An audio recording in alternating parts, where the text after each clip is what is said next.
Assalamualaikum warahmatullahi wabarakatuh. Perkenalkan, saya Santika dari Prodi Ilmu Komunikasi 2020. Nah, di sini saya akan menjawab beberapa pertanyaan UTS Ilmu Komunikasi semester genap ini. Yang pertama adalah, jelaskan apa itu jurnalistik dan mengapa jurnalistik menjadi bagian dari komunikasi massa. Nah, jurnalistik yaitu sebuah proses ataupun ilmu dalam pengumpulan, penulisan, penyuntingan, dan publikasi berita. Secara etimologis, jurnalistik yaitu laporan mengenai kejadian sehari-hari yang sekarang dikenal dengan istilah berita atau news. Nah, jurnalistik merupakan bagian dari komunikasi massa karena jurnalistik mempelajari penyampaian pesan kepada halayak ramai, di mana komunikasi massa akan sangat membutuhkan jurnalistik untuk menyampaikan informasi tersebut. Nah, sebagaimana yang terdapat dalam Undang-Undang Pers Nomor 40 1999 Pasal 1, Pers adalah lembaga sosial dan wahana komunikasi massa yang melaksanakan kegiatan jurnalistik meliputi mencari, memperoleh, memiliki, menyimpan, mengolah, dan menyampaikan informasi baik dalam bentuk tulisan, suara dan gambar, serta data dan grafik maupun dalam bentuk lainnya dengan menggunakan media cetak, media elektronik, dan segala jenis saluran yang tersedia. Nah, yang kedua adalah jelaskan sejarah dan perkembangan jurnalistik. Nah, dalam sejarah Islam, cikal bakal jurnalistik yang pertama kali di dunia adalah pada zaman Nabi Nuh. Saat banjir besar melanda kaumnya, Nabi Nuh berada di kapal beserta sanak keluarga, para pengikut yang soleh, dan segala macam hewan. Untuk mengetahui apakah air bah sudah surut, Nabi Nuh ini mengutus seekor burung dara keluar kapal untuk memantau keadaan air dan kemungkinan adanya makanan. Nah, sang burung dara pun hanya melihat daun dan ranting pohon zaitun yang tampak muncul ke permukaan air. Nah, ranting itu pun dipatuk dan dibawanya pulang ke kapal. Nabi Nuh pun berkesimpulan bahwa air bah sudah mulai surut.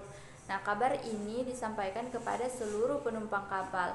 Atas dasar fakta tersebut, Nabi Nuh ini dianggap sebagai pencari berita dan penyiar berita atau wartawan pertama kali di dunia. Kapal Nabi Nuh ini disebut sebagai kantor berita pertama di dunia.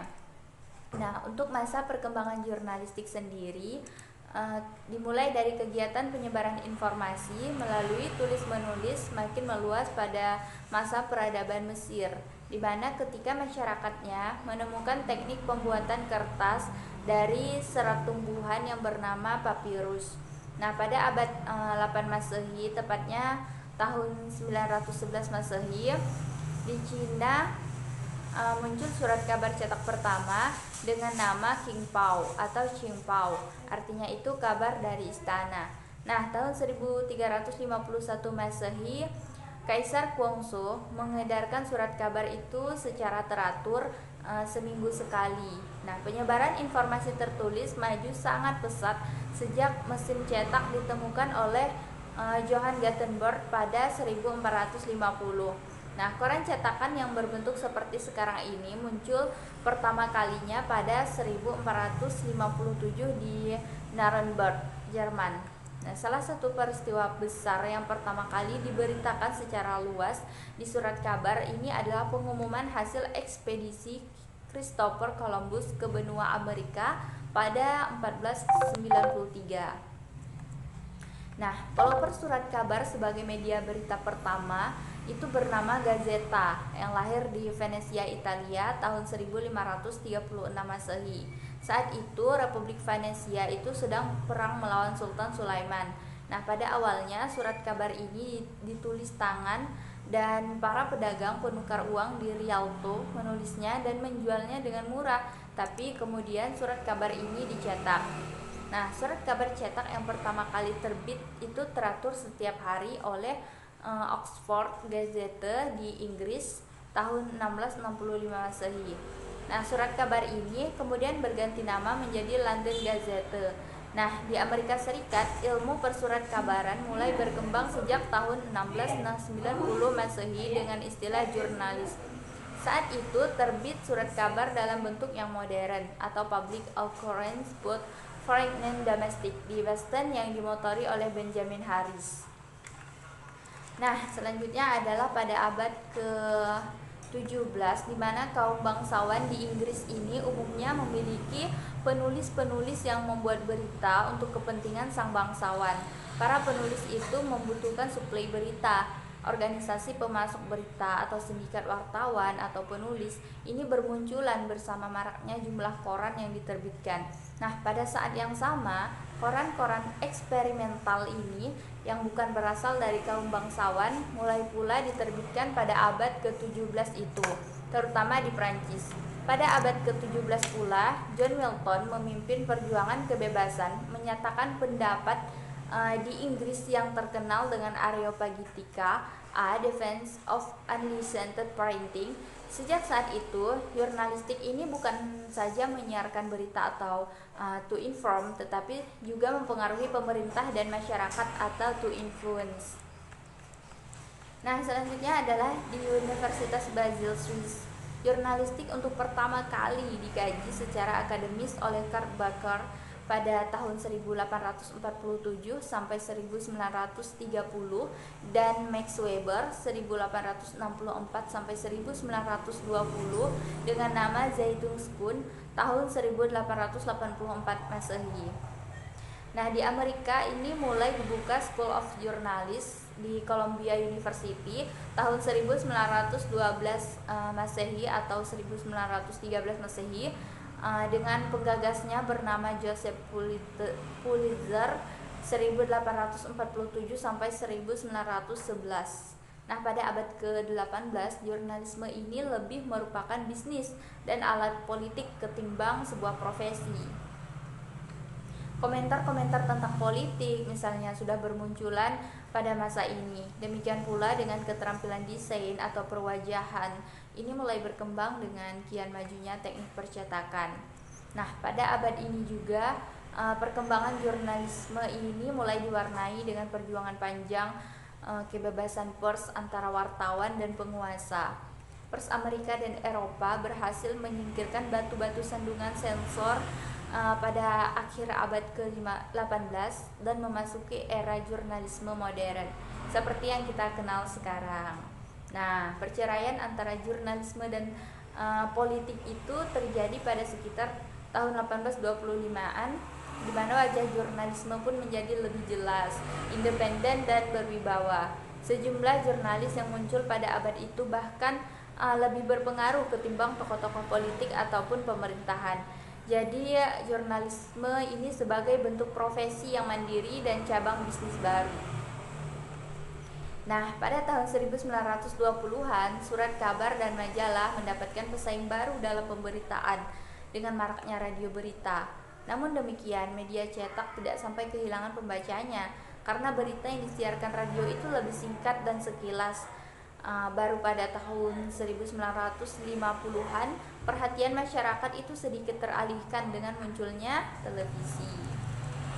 Nah, dengan munculnya televisi ini terbentuklah jurnalistik online atau media online. Dari perkembangan teknologi komputer yang sangat pesat pada era 1970 sampai 1980 juga ikut mengubah cara dan proses produksi berita. Selain deadline bisa diundur sepanjang mungkin, proses cetak, kemudian kopi cetak yang bisa dilakukan secara masif, perwajahan hingga iklan dan marketing mengalami perubahan sangat besar dengan penggunaan komputer di industri media massa. Nah, memasuki era 1990-an ini, penggunaan teknologi komputer itu tidak terbatas di ruang redaksi saja. Semakin canggihnya teknologi komputer, netbook yang sudah dilengkapi modem dan teknologi wireless, serta akses pengiriman berita teks, foto, dan video melalui internet atau via satelit ini telah memudahkan wartawan yang meliput di medan paling sulit sekalipun. Nah, selain itu pada era ini juga muncul media jurnalistik multimedia atau jurnalistik online di mana perusahaan-perusahaan media raksasa sudah merambah di berbagai segmen pasar dan pembaca berita. Tidak hanya bisnis media cetak, radio, dan televisi yang mereka jalankan, tapi juga dunia internet atau media online dengan space iklan yang tak kalah luasnya. Setiap pengusaha media dan kantor berita juga dituntut untuk juga memiliki media internet atau media online agar tidak kalah bersaing dan demi menyebarluaskan beritanya ke berbagai. Nah, yang ketiga adalah jelaskan fungsi pers menurut pasal 6 Undang-Undang Nomor 40 Tahun 1999. Nah, jadi di sini fungsi pers itu yang pertama adalah memenuhi hak masyarakat untuk mengetahui, dan yang kedua adalah menegakkan nilai-nilai dasar demokrasi, kemudian mendorong terwujudnya supremasi hukum dan hak asasi manusia serta menghormati kebinekaan. Yang ketiga adalah mengembangkan pendapat umum berdasarkan informasi yang tepat, akurat, dan tentunya informasi yang benar. Dan yang terakhir adalah melakukan pengawasan, di mana pengawasan ini berupa kritik, koreksi, dan saran terhadap hal-hal yang berkaitan dengan kepentingan umum serta memperjuangkan keadilan dan kebenaran. Soal nomor 4 adalah jelaskan 4 sistem pers dan negara mana saja yang menganutnya. Yang pertama adalah teori pers otoriter, di mana teori ini mempunyai tugas untuk mendukung dan membantu politik pemerintah yang berkuasa untuk mengabdi kepada negara. Nah, pada teori pers ini, pers itu tidak boleh mengkritik alat-alat negara dan penguasa. Ditambah lagi, pers jenis ini biasanya berada di bawah pengawasan dan kontrol pemerintah. Itu artinya rakyat tidak memiliki hak penuh dalam mengaspirasikan pendapatnya. Nah, ia tidak bisa memberikan opininya melalui pers. Bila diketahui pemerintah, mungkin akan diciduk dan dihukum oleh pemerintah. Dalam teori pers otoriter ini, fungsi pers itu hanya sekedar menyampaikan apa yang diingini penguasa untuk diketahui oleh rakyat. Posisi negara itu sangat sentral dan pers itu menjadi alat untuk menopang dan mempertahankan kekuasaan. Contoh dari penganut teori pers otoriter ini adalah Amerika Serikat. Lalu yang kedua adalah teori pers bebas atau biasa disebut dengan pers liberal, di mana teori jenis ini memiliki tujuan untuk melakukan pengawasan terhadap kinerja yang dilakukan oleh pemerintah. Nah, teori pers liberal ini dikenal dengan kebebasannya. Namun, sebebas-bebasnya pers dalam negara yang menganut demokrasi liberal, pers tidak leluasa untuk menfitnah, menyiarkan tulisan cabul, ataupun untuk menghasut. Pers liberal ini beranggapan bahwa pers itu harus mempunyai kebebasan yang seluas-luasnya. Hal ini bertujuan untuk membantu manusia dan mencari kebenaran. Tugas pers ini antara lain yang pertama adalah melayani kebutuhan hidup ekonomi, politik, mencari keuntungan demi kelangsungan hidup, menjaga hak warga negara, dan memberikan hiburan. Contoh dari teori pers liberal ini adalah Norwegia, Swedia, serta Belanda, dan lain-lain. Yang ketiga adalah teori pers komunis atau Marxis. Nah, teori pers ini menekankan pada bimbingan dan pendidikan massa melalui propaganda dan agitasi, sehingga dalam hubungan dengan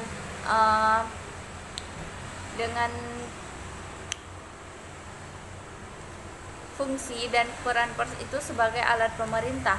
Ada beberapa ciri pokok dari pers komunis, yakni pertama adalah media itu berada di bawah pengendalian kelas pekerja, karena itu harus melayani kepentingan kelas tersebut. Nah, yang kedua, media itu tidak dimiliki secara pribadi, dan ketiga, masyarakat itu berhak melakukan sensor dan tindakan hukum lainnya untuk mencegah dan menghukum pers apabila dinilai tidak sesuai atau melanggar ketentuan yang telah menjadi komitmen nilai bersama dalam komunitas masyarakat tersebut. Namun teori pers ini berakhir seiring dengan bubarnya negara Uni Republik Sosialis Soviet.